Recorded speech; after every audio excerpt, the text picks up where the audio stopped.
Shalom, shalom, nous nous dirigeons tout droit vers le repeuplement de la terre. La terre sera repeuplée. Mais par qui et pourquoi?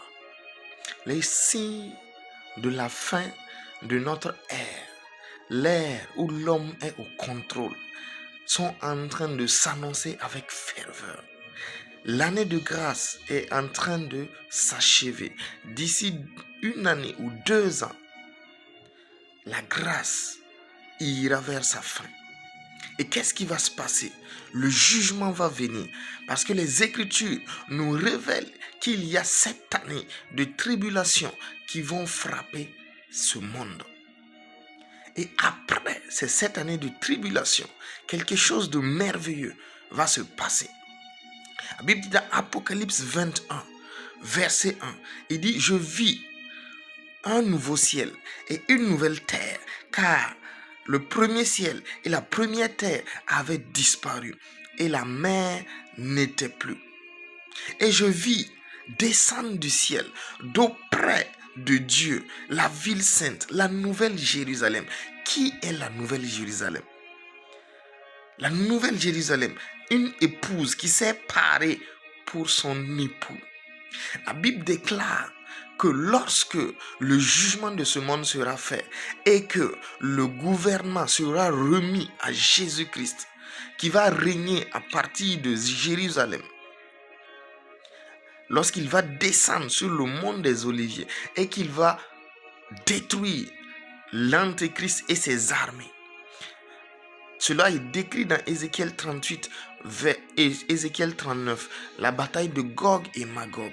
Lorsque tout cela sera fait et que le jugement du monde sera remis au Christ, nous allons régner avec lui. Et lorsque je dis nous, c'est l'épouse. L'épouse, c'est qui? C'est l'ensemble des croyants ayant donné leur vie à Jésus, ayant reçu le Saint-Esprit, a été transformé par le Saint-Esprit pour vivre et régner dans l'ère à venir.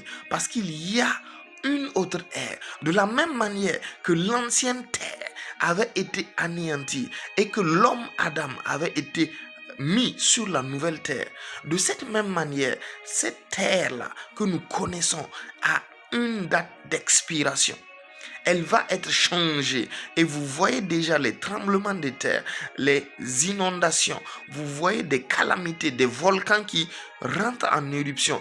Tout cela annonce, c'est les prémices des douleurs de l'enfantement. Cela annonce que quelque chose va se passer dans les semaines, les mois, les années à venir. Alléluia.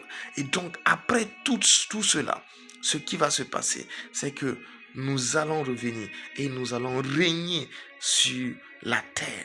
En ce moment, cette terre-là sera consumée des méchants. Les méchants vont être anéantis. La colère de Dieu va s'emparer de toute cette terre et la terre sera détruite. Et tous ceux qui n'ont pas pu faire la paix avec Jésus, toutes ces personnes vont être jugées, condamnées et jetées dans les temps de feu. C'est des temps assez difficiles. C'est des temps difficiles. Et la Bible nous dit au verset 3, toujours de Apocalypse 21, il nous déclare: « Et j'entendis du trône une voix forte disant, voici le tabernacle de Dieu avec les hommes. Il habitera avec eux, ils seront son peuple et Dieu lui-même sera avec eux. » Donc Dieu va venir habiter avec nous sur cette terre. La nouvelle terre, le nouveau ciel qu'il va faire, il viendra habiter avec nous. Il y a beaucoup de corruption actuellement.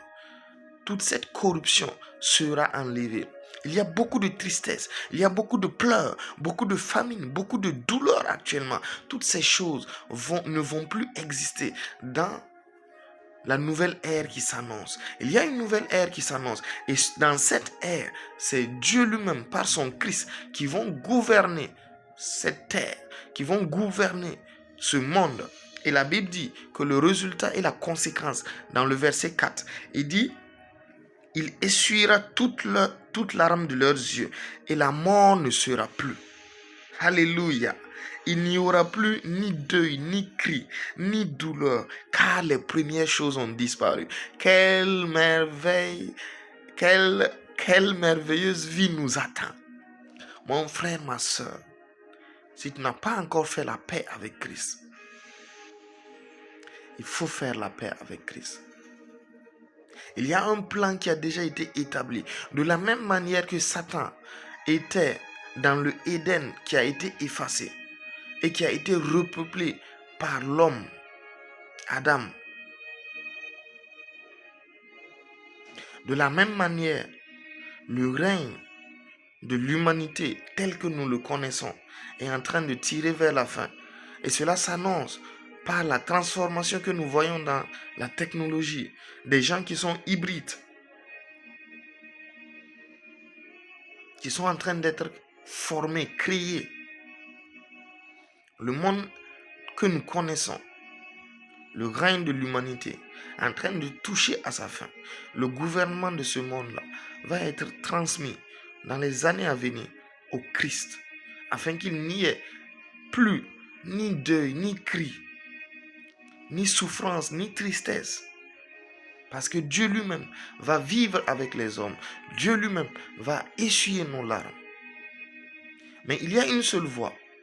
Il y a une seule personne qui a déclaré lors de sa venue qu'il peut nous conduire au Père. Cette personne, c'est Jésus. Donc, mon frère, ma soeur, si tu n'as pas encore fait la paix avec Jésus, il faut prier avec moi cette courte prière. Déclare: Seigneur Jésus, je suis un pécheur et je suis un désobéissant. Plusieurs fois, on m'a parlé de toi. Plusieurs fois, on m'a annoncé des choses te concernant. Mais j'ai fait la sourde oreille. Mais j'ai été rebelle, car je ne connaissais pas le plan merveilleux que tu avais pour l'humanité. Aujourd'hui, je veux me repentir. Aujourd'hui, je demande pardon pour tous mes péchés. Comme tu as donné ta vie à la croix pour moi, par ton sang, purifie mes péchés. Purifie-moi de tout péché. Purifie-moi. Lave-moi. Donne-moi d'avoir la paix avec toi. Donne-moi d'avoir la réconciliation avec Dieu. Je te demande cela de tout mon cœur. Seigneur Jésus, merci de ce que tu le fais. Parce que tu as dit, si je demande quelque chose en ton nom, tu le fais. Je suis maintenant enfant de Dieu et je te remercie au nom de Jésus. Amen, amen, amen, amen. Gloire à Dieu, si tu as fait cette prière, tu es sauvé. Cherche la Bible, cultive-toi, grandis dans la parole de Dieu. Cherche une assemblée qui parle de la parole de Dieu. Joins-toi à eux les dimanches si possible.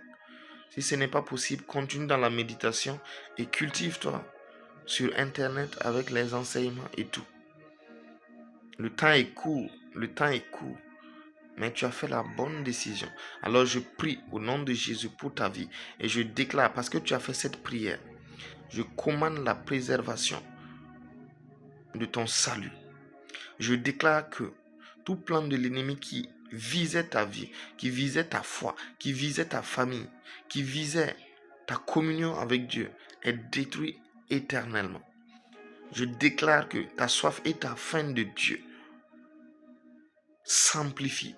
Ta soif et ta faim de Dieu ne tarissent jamais jusqu'au jour du Seigneur. Je déclare que ta vie va de gloire en gloire par le Saint-Esprit. Soyez bénis. Shalom, shalom.